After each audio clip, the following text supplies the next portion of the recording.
Trump wants to get rid of the tax on Social Security, and people think, oh, that's a great idea. It's only helping rich people, because the only people who get taxed on their Social Security are people who in retirement are making that much more money that they worry about getting taxed.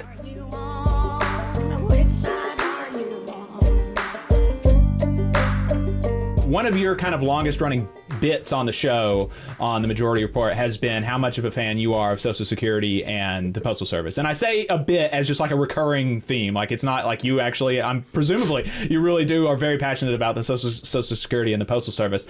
So let's talk about Social Security first, because that has also been in the crosshairs of DOGE, despite, during election time and people always pretend that Social Security is not in the crosshairs of Republicans. DOGE is, exactly as you said, a Republican project. It is Republicanism. And Trump is a Republican. These are not kind of distinct types of people or ideologies or movements. It's all one and the same. And, one of my frustrations is the pretending that Social Security is not in the crosshairs of these people. But one of the members of the DOGE caucus in Congress has explicitly called for cuts to Social Security. You played a clip of, I think Alex Lawson is his name, from Social Security Works on your program, interviewing one of these folks. And so explain to people why Social Security specifically is such like I'm not sure what the word is, but a big goal, like kind of the light at the end of the tunnel for the project of republicanism and libertarianism. Why is it such a big goal for these kinds of folks? And decode what they mean when they say things like raising the retirement age, right, and these other types of stuff. Well, why it's such a target is easy. I can explain it in basically two phrases. One is, why do people rob banks? Because that's where the money is, A. And B, the other reason why Republicans have been against Social Security literally since its inception in 1936 is because it is so effective. And in keeping as a social insurance and keeping our elderly out of poverty. And the reason why they have an issue with that, I think, is because it shows the potential for government in terms of supporting people. The reason why Social Security, I think, for me, has become, has been such a major theme on my show is this is the 21st year I've been doing this type of work. And in 2005, George Bush wanted to privatize Social Security. And that was about a year into my career doing radio at the time. And, I was 38 years old, and I hadn't really given a single thought to Social Security at all, because you don't when you're young. And,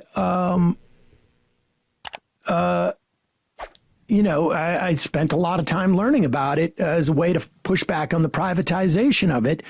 It is perhaps the single most effective program that we have in this country. Like I say, it keeps about 2/3 of our elderly out of poverty. It is a social insurance program. It is mean tested in the sense that we tax. In your retirement, you get taxed if your income is, past certain thresholds. So you pay into Social Security system.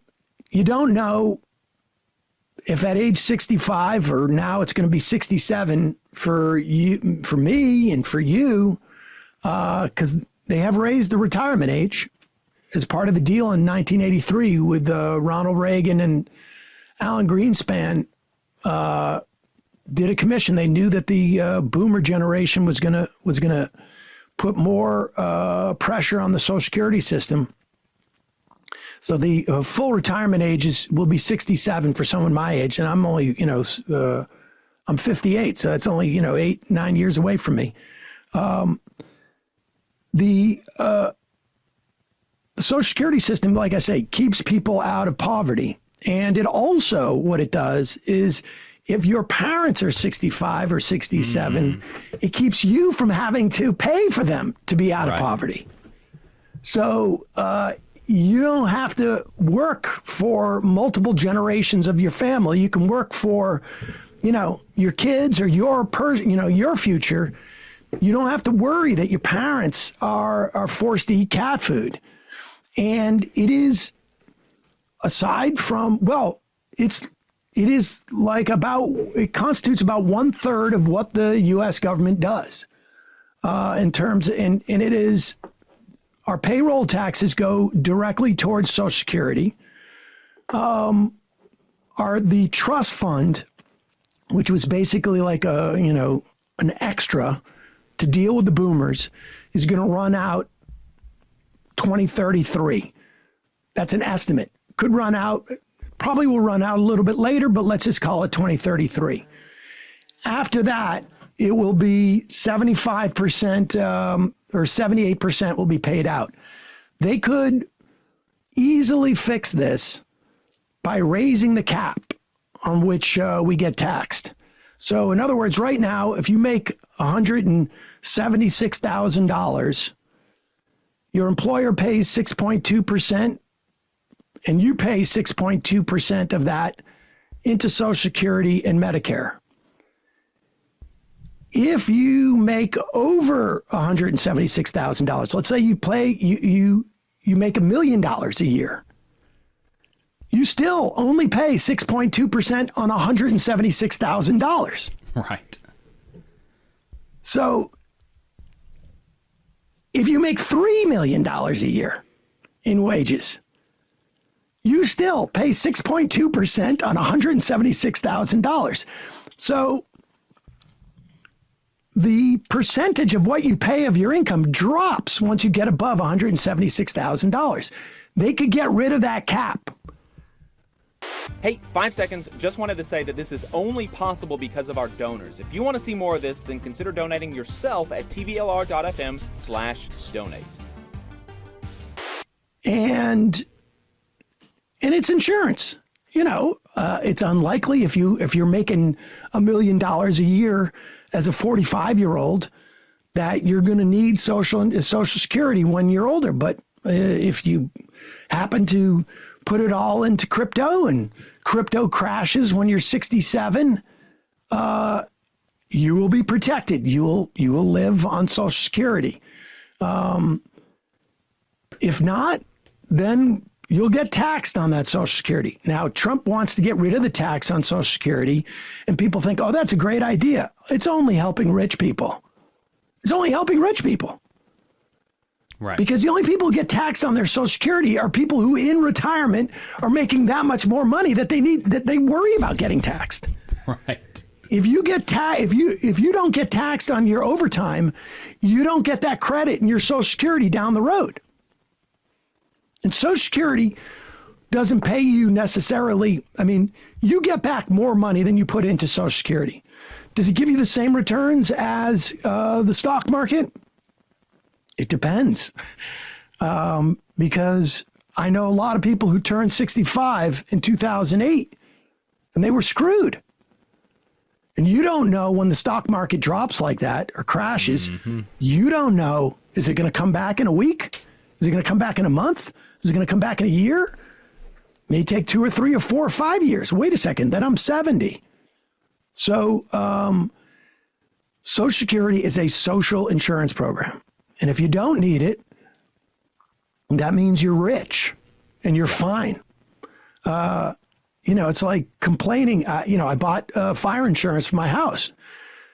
30 years later, I'm pissed off because I never had to use it. Right. Well, your house is protected. I mean, that's what it is. It's protecting your retirement. They're going to come after it, and they're going to say, we're not going to touch it for seniors. Mm-hmm. They're not going to touch it for people my age. They're only going to touch it for people your age. Right. And they're going to say your age, and you're, you're in your 20s, your 30s, and you're like, I don't have to worry about that. It is, every year they raise it, it is a 7% cut. And they're going to raise it in such a way that they're going to actually add cuts to it. And the reason why they want this is because the U.S. government 20 years ago borrowed much of our borrowing is from the Social Security trust fund. And if they don't have to pay it back, if the general budget doesn't have to pay it back because we've cut benefits for people, then they can spend more on tax cuts for rich people. That's why they have always wanted to cut Social Security. I'm glad you mentioned that about the raising the retirement age, because that sounds a lot less bad than just an across-the-board cut, because we don't have a retirement age. We have like 70 retirement ages, and you can retire as early as 62 and receive Social Security payments, and like, I don't know, as late as what some higher age. And but the amount that you can withdraw at each age is different. And so when they say raising the retirement age, it's just an across the board cut at all, however many different retirement ages, 69 and 13 months, or 69 and 12 months, or 70, 71 and 3 months, all of these, it's an across the board cut when they say raising the retirement age. And another thing that you mentioned on the show that I didn't realize before. And ask a 65-year-old who has been, working as a super or doing construction or, working as a server in a restaurant. Do you care about that year?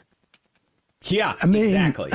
Right. It makes a big, it's hard to project out when you're in your 20s and your 30s, even in your 40s, like this is going to make a difference to me.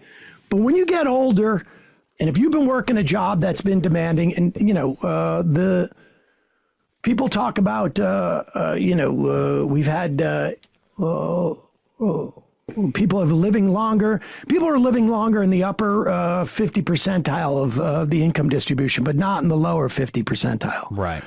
People talk about, we don't have as many workers to support Social Security as we used to. That's true. In 1970, we had 3.5 workers for every one retiree. Now we have 2.51, but we're just much more productive. So there's plenty of money to support workers.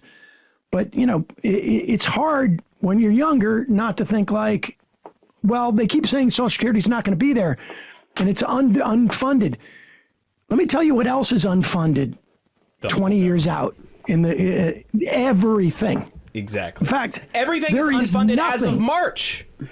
As of March, the only things that are funded is Social Security and Medicare because they're a self-supporting system.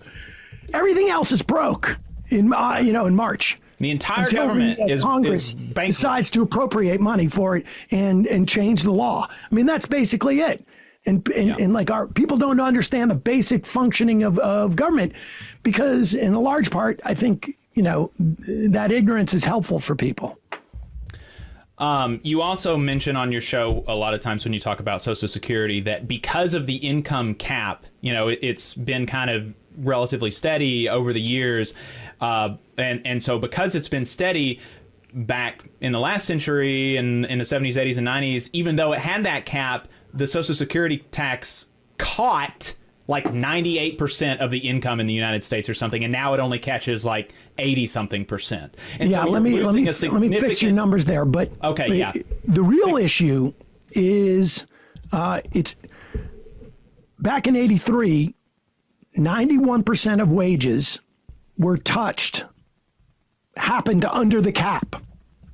91% of money earned happened under the cap at that time. I don't remember what the cap was, but roughly equivalent to 176 in 1983 dollars. We have so much wealth disparity now that only 86%, 85% of wealth that is generated is underneath that cap. You've got rich people hoarding money. Right. And it's just, if, let's put it this way. If I make $300,000 and you make $20,000, your $20,000 is all going to be taxed, and $176,000 of my dollars are going to be taxed, and I'm going to have another $130,000 that's not taxed. But if you make $176,000 and I make $176,000, the entirety of that $340,000 is going to be taxed. And our system is much better off when we don't have that wealth disparity. But we do have that wealth disparity, and that's what we're seeing here. So we need to blow off the cap so that the super wealthy people in this country are paying more into Social Security, so that we don't have, like we had pre-Social Security, where there were 25,000 people living on the street on the Bowery in New York City, literally living on the street. Right. When I was a kid, I used to watch this show called The Bowery Boys. I didn't understand what it was about, but it was basically about a time where pre-Social Security, we had tens of thousands, hundreds of thousands of Americans who were living in abject poverty as senior citizens in this country. You just saw a clip from the Valley Labor Report. We are live every Saturday morning from 9:30 a.m. till 12:30 p.m. And we pride ourselves on keeping all of our content free to everybody so that we can talk to as many working folks as possible. If you support the work that we're doing, you think that it's important, you think that it's good, then consider making a monthly contribution to the project, and you can do that on our website, tvlr.fm.